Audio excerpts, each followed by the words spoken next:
दोस्तों, एक middle class इंसान की लाइफ में वेल्थ बनाने का सबसे आसान तरीका होता है म्यूचुअल फंड में एसआईपी करना। एक फेमस रूल के अनुसार अगर आप 15% के रिटर्न पे 15,000 रुपए का मंथली एसआईपी करवाते हैं तो केवल 15 साल में ही आप करोड़पति बन सकते हैं। लेकिन म्यूचुअल फंड में 15% का एवरेज एनुअल रिटर्न पाना भी इतना आसान नहीं होता है। ज्यादातर म्यूचुअल फंड्स अपने बेंचमार्क रिटर्न को भी बीट नहीं कर पाते हैं। इसलिए आज की इस वीडियो में मैं आपको उन बेस्ट म्यूचुअल फंड्स के बारे में बताने वाला हूं जिन्होंने पिछले कुछ सालों में काफी अच्छा परफॉर्म किया है और ये आगे भी काफी अच्छा परफॉर्म कर सकते हैं। अगर आप म्यूचुअल फंड में लॉन्ग टर्म के लिए एसआईपी करना चाहते हैं तो इस वीडियो को आखिर तक ध्यान से देखें। तो हेलो दोस्तों, फाइनेंस स्कूल में एक बार फिर से आपका स्वागत है। दोस्तों, जब हम लॉन्ग टर्म के लिए इन्वेस्ट करते हैं तो हमें ऐसे ही म्यूचुअल फंड्स में इन्वेस्ट करना चाहिए जो कि कंसिस्टेंटली अच्छे रिटर्न्स लाकर दे सकें और जिनमें रिस्क कम हो। बहुत ज्यादा हाई रिस्क वाले म्यूचुअल फंड्स में इन्वेस्ट करना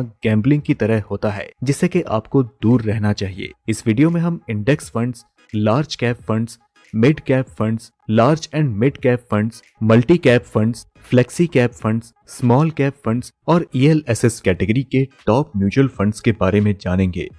दोस्तों, इंडेक्स फंड्स अपने बेंचमार्क इंडेक्स का ही रेप्लिका यानी कॉपी होता है। इस वजह से बेंचमार्क इंडेक्स जैसा परफॉर्म करता है, इंडेक्स फंड्स भी ऑलमोस्ट वैसा ही परफॉर्म करता है। इस कारण इंडेक्स फंड में इन्वेस्ट करने के लिए हमें ज्यादा कुछ सोचना नहीं पड़ता। सिर्फ ट्रैकिंग एरर, एक्सपेंस रेशियो और एयूएम देख के ही हम एक अच्छा इंडेक्स फंड सिलेक्ट कर सकते हैं। सेंसेक्स में इन्वेस्टमेंट करने के लिए एचडीएफसी इंडेक्स सेंसेक्स फंड सबसे अच्छा है और निफ्टी 50 इंडेक्स में इन्वेस्ट करने के लिए यूटीआई निफ्टी इंडेक्स फंड काफी बेहतर है। इन दोनों ही फंड्स ने अपने बेंचमार्क को काफी अच्छे से ट्रैक किया है और बाकी फंड से बेहतर रिजल्ट दिए हैं। इसे आप इन चार्ट्स में भी देख सकते हैं। दोस्तों, जब भी आप इंडेक्स फंड में इन्वेस्ट करें तो हमेशा ध्यान रखें कि आपका इन्वेस्टमेंट सिर्फ और सिर्फ सेंसेक्स 30 और निफ्टी 50 में ही हो। कई लोग स्मॉल कैप और मिड कैप इंडेक्स फंड को भी रिकमेंड करते हैं, लेकिन दोस्तों इनमें रिस्क काफी ज्यादा होता है और क्योंकि इंडेक्स फंड पैसिवली मैनेज किए जाते हैं, इस वजह से जब मार्केट फॉल होता है तो आपको काफी नुकसान होता है। लेकिन दूसरी तरफ एक अच्छा actively managed mutual fund risk को काफी हद तक कम करने की कोशिश करता है और इस वजह से उन फंड्स का डाउन रिटर्न मार्केट फॉल से कम हो जाता है। तो चलिए अब हम जानते हैं लार्ज कैप कैटेगरी के बेस्ट म्यूचुअल फंड्स के बारे में। दोस्तों, लार्ज कैप कैटेगरी के फंड्स इंडिया के टॉप 100 कंपनीज में इन्वेस्ट करते हैं, यानी कि ऐसी कंपनीज में जो कि काफी वेल एस्टेब्लिश्ड हैं। इस वजह से इनमें रिस्क काफी कम होता है और रिटर्न्स भी एवरेज होते हैं। अगर आप अपने इन्वेस्टमेंट पर बहुत ज्यादा रिस्क नहीं लेना चाहते हैं तो आप इस कैटेगरी में म्यूचुअल फंड्स में इन्वेस्ट कर सकते हैं। ऐसे तो लार्ज कैप कैटेगरी में कई सारे म्यूचुअल फंड्स हैं जिन्होंने पिछले एक साल में काफी अच्छा रिटर्न दिया है, लेकिन हमें कभी भी किसी म्यूचुअल फंड का 1 ईयर रिटर्न देखकर इन्वेस्ट नहीं करना चाहिए। लॉन्ग टर्म रिटर्न और रिस्क पैरामीटर्स को एनालाइज करने के बाद हमें लार्ज कैप कैटेगरी में सिर्फ 3 ही म्यूचुअल फंड्स मिले हैं जो कि काफी अच्छा परफॉर्म कर रहे हैं। ये फंड्स हैं axis blue chip fund, Canara Robeco blue chip equity fund और Mirae asset large cap fund. इस चार्ट में आप इन तीनों फंड्स के पिछले 1 ईयर, 3 ईयर और 5 ईयर रिटर्न देख सकते हैं। 5 ईयर पीरियड में एक्सिस ब्लू चिप फंड ने लगभग 18% का रिटर्न दिया है जो कि काफी अच्छा है। हालांकि Canara Robeco blue chip fund ने भी 3 ईयर पीरियड में लगभग 22% का रिटर्न दिया है जो कि इस कैटेगरी के हिसाब से बहुत ही ज्यादा है। अब बात करते हैं तीनों फंड्स के रिस्क पैरामीटर्स के बारे में। इस चार्ट में आप इन तीनों फंड्स के रिस्क को देख सकते हैं। कैनरा रोबेको फंड के लिए अल्फा सबसे ज्यादा है, लेकिन एक्सिस ब्लू चिप फंड में बीटा काफी कम है। अगर आप थोड़ा ज्यादा रिस्क ले सकते हैं तो Canara Robeco blue chip fund काफी बेहतर है और अगर आप थोड़ा कम रिस्क लेना चाहते हैं तो एक्सिस ब्लू चिप फंड काफी ज्यादा अच्छा है। मीरे एसेट लार्ज कैप फंड के लिए 1 ईयर और 3 ईयर रिटर्न तो काफी अच्छा है, लेकिन इसके रिस्क पैरामीटर्स उतने अच्छे नहीं है। स्टैंडर्ड डेविएशन और बीटा बहुत ज्यादा होने के बावजूद भी इस फंड का शार्प रेशियो और अल्फा बहुत ही कम है, इसलिए आपको इस फंड में इन्वेस्ट नहीं करना चाहिए। अब एक्सपेंस रेशियो देखें तो दोस्तों एक्सिस ब्लू चिप फंड के लिए एक्सपेंस रेशियो 0.47% है, लेकिन Canara Robeco blue chip fund के लिए एक्सपेंस रेशियो सिर्फ 0.38% ही है। तो दोस्तों ओवरऑल देखें तो लार्ज कैप कैटेगरी में Canara Robeco blue chip fund थोड़ा रिस्की होने के बावजूद भी काफी अच्छा फंड है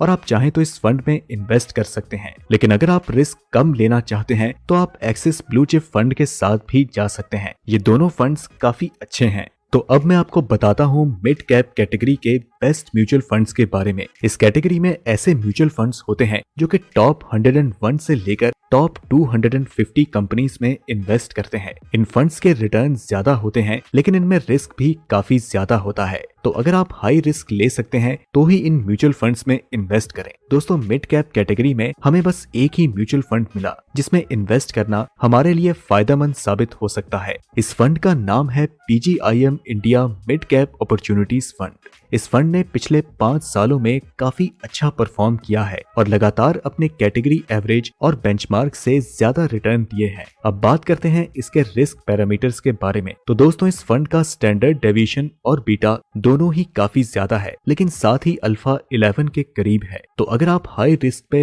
हाई रिटर्न चाहते हैं तो ये फंड आपके लिए सबसे अच्छा है। कई लोग मिड कैप कैटेगरी में एक्सिस मिड कैप फंड को भी रिकमेंड करते हैं लेकिन दोस्तों ये फंड मिड कैप की तरह कम और लार्ज कैप की तरह ज्यादा बिहेव करता है। कैटेगरी के हिसाब से एक्सिस मिड कैप फंड के रिटर्न्स काफी कम हैं। इसके अलावा इस फंड के लिए एक्सपेंस रेशियो, PE/PB रेशियो और AUM काफी ज्यादा है। एक्सिस मिड कैप फंड में आपको सिर्फ लो रिस्क का ही बेनिफिट मिलता है। अब हम जानते हैं large and mid cap category के बेस्ट म्यूचुअल फंड्स के बारे में। दोस्तों इस कैटेगरी में म्यूचुअल फंड्स टॉप 250 कंपनीज में इन्वेस्ट करते हैं। ये कैटेगरी इन्वेस्ट करने के लिए काफी बेहतर है क्योंकि इसमें रिस्क एवरेज होता है और रिटर्न काफी हाई होता है। अगर आप 7 साल से ज्यादा के लिए इन्वेस्ट करना चाहते हैं और एक फेयर अमाउंट ऑफ रिस्क लेने के कैपेबल हैं तो आप इस कैटेगरी में इन्वेस्ट कर सकते हैं। इस कैटेगरी के बेस्ट म्यूचुअल फंड्स हैं Axis Growth Opportunities Fund, Canara Robeco Emerging Equities Fund और Mirae asset emerging blue chip Fund. इन तीनों ही फंड्स ने अपने बेंचमार्क को काफी अच्छे मार्जिन से बीट किया है। तो चलिए अब इन तीनों को कंपेयर करते हैं। रिटर्न के बारे में बात करें तो एक्सिस ग्रोथ अपॉर्चुनिटीज फंड का 1 ईयर और 3 ईयर रिटर्न दोनों ही बाकी के इन 2 फंड से काफी अच्छा है लेकिन ये काफी नया फंड है। वहीं Mirae asset emerging blue chip fund का 5 ईयर और 3 year return Canara Robeco emerging fund से अच्छा है। तो रिटर्न के हिसाब से एक्सिस ग्रोथ और मीरे इमर्जिंग फंड काफी बेहतर है। अब बात करते हैं इनके रिस्क पैरामीटर्स के बारे में। तो दोस्तों एक्सिस ग्रोथ अपॉर्चुनिटीज फंड का स्टैंडर्ड डेविएशन और बीटा दोनों ही काफी कम है जो बताता है कि इस फंड का रिस्क बाकी के इन 2 फंड से बहुत ही कम है। इसके अलावा एक्सिस ग्रोथ फंड का एक्सपेंस रेशियो भी लो है। तो इसी कारण large and mid cap category में एक्सिस ग्रोथ अपॉर्चुनिटीज फंड सबसे अच्छा म्यूचुअल फंड है और आप इसमें इन्वेस्ट करके कम रिस्क पे ज्यादा रिटर्न पा सकते हैं।